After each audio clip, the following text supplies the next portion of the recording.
I'm Rafiq Malik from Metro Shoes. In QSR industry, the two major variable costs, of course, food costs and labor costs. And with food inflation being what we have seen, how do you face this challenge of being able to maintain your prices? Better ask the two gentlemen sitting there on the left-hand side right now. Okay. Go ahead. I was just telling you increase Vikram, your price of food your inflation has been, I think, one of the biggest challenges in the last 18 months. It's been kind of consistently there. It kind of died down a little bit. So, and you're right, it's a huge challenge because you cannot pass on the cost increases to the customers. We're all talking about value and price. So I think all restaurants, and we've done it, I think you're forced to really, look really hard at your cost structure, optimize it, do very clever menu re-engineering. But it's a challenge and it's not going away. So it's at 17% right now. And unfortunately, the government or the regulatory authorities don't really seem to have any way or mechanism or control of checking this. So it's been rampant, and I think it's going to, with the growth in the economy, I think this is going to carry on. So it's something that you actually have to learn to live with, and you have to find ways around it. So basically, I would like to just add to what Samir said. See, what happens is, like, for us, potato, wheat, oil, and gram flour, these four products, commodities are 80% of our total purchase. And we're buying huge volumes, like we process 3 tons of potatoes a day. So it becomes a little easier to manage the inflation, as in it is not as bad as what the media is making it out to be. And December, as you know, at the end of the new crop will come in Feb. So we have seen that price rise increase will be there. At 10% inflation is what we have to be prepared for because the economy is growing at that pace. So that is going to be inevitable. If you can just factor in 10% growth in raw material prices year on year, I think you'll be happy.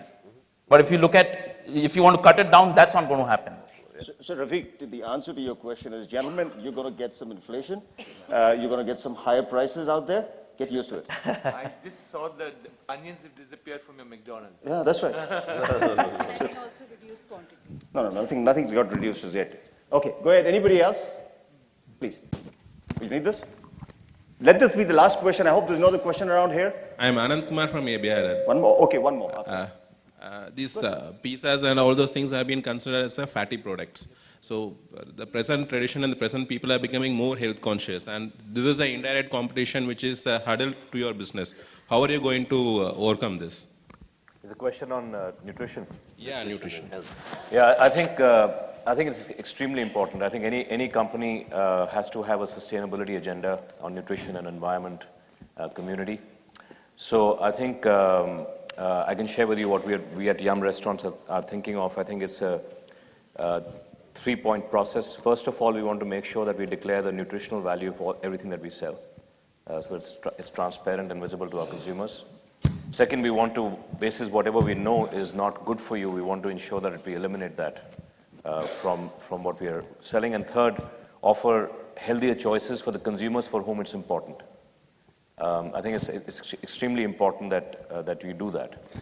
I think there are consumers who have different needs and consumers who like the indulgence of taste, and for them it is appropriate for a certain occasion. But I agree with you. I think for a certain segment of the population, it is extremely important that you also offer the nutritional choice to consumers. So it's better than the option that I had thought. I thought he was going to say that, listen, if you don't like pizzas, have chicken. If you don't like chicken, go for the Mexican food. Those are the options available. But he's telling you that across there's something that everyone's doing on that line. Okay, there were two more questions. I'd just like to add to what Naren said. And, sustainability is a key agenda. And I think as organizations like Yum and everybody else actually recognizes that, we as suppliers also recognize that responsibility to this industry.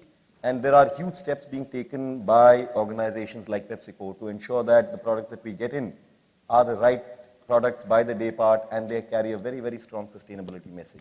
So that partnership, I think, is very, very close, and it's only growing. So I think the entire effort of the industry overall is to ensure that we get more sustainable and give the right value, right product to the consumer of the future.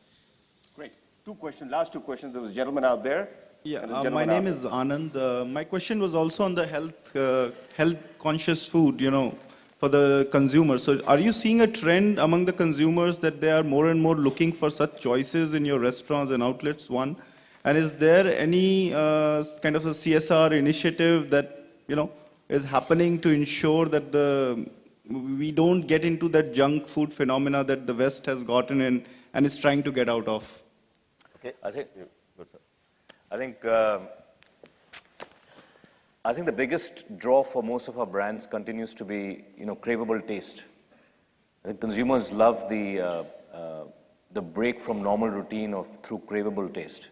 And I think it's a constant endeavor to ensure that we're able to offer craveable taste that is not bad for you. So I think that endeavor continues, and I think, but the primary factor that is driving consumers, predominantly in our stores and concepts, is the craveable taste, more than anything else. And of course, the awareness of nutrition, etc., is there and is important. But as of now, I think the predominant factor is taste. I think on the CSR piece, I talked about sustainability, and I think at Yum we take that very seriously. We want to have a very proactive agenda on nutrition, environment, as also community.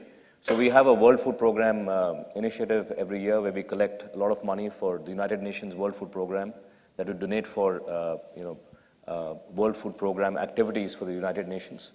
And we also have initiatives where we employ a lot of hearing and speech impaired employees in our restaurants across the country. We have about 500 employees who are working for our stores. So I think the sustainability piece, of which this is a part, I think has to be at the center for most